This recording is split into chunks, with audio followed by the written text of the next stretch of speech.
Hi, my name is Mike. Thanks for joining me today on my channel, Technically Church, where I share over 20 years of experience in audio, video, lighting, and multimedia. You can always find out more on my website at technicallychurch.com. Let's jump in.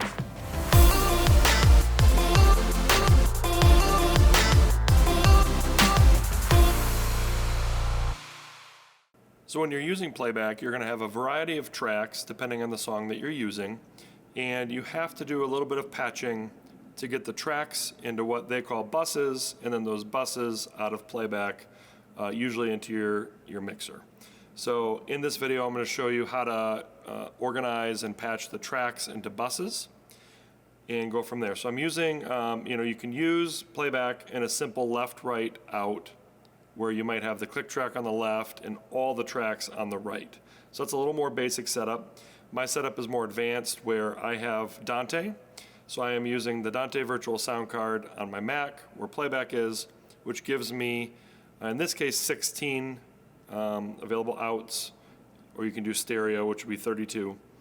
So you have 16 outputs to work with, where you can split those tracks up. But you might have more than 16 tracks. So let's look at Playback and look at the options for patching those tracks into buses. So in Playback, I currently have Same God by Elevation loaded, and you can see I have 19 total tracks here. So Playback gives you the ability to do up to 16 outputs. You can do a 17th output for timecode, but we're not going to talk about that in this video. So if we go into settings,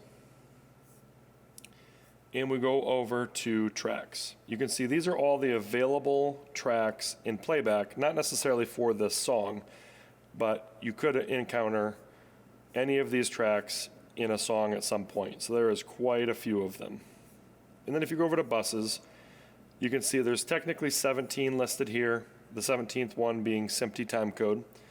So there's 16 buses available for your audio tracks. So you have to match and pare down the tracks, all of those tracks, into buses. So back to the tracks tab, you can see it comes pre-patched for you, so you don't have to worry about that, but you may want to change it and alter it, so just wanted to go through those options. So you can see, it starts with a 12-string, which is patched to acoustic guitars. Then you've got 3 accordion channels. They patch it to aux. So maybe you don't want the accordion in aux. Maybe you don't have any acoustic guitars tracks, and so you want to control the accordions separately because something else has an aux. So you could pare these down in different ways. One thing that I have changed, for example, is the electric guitars. So let's scroll down and find those. So there are an available 12 electric guitar channels. In this specific song, you can see there are 4. So I actually have access to 4.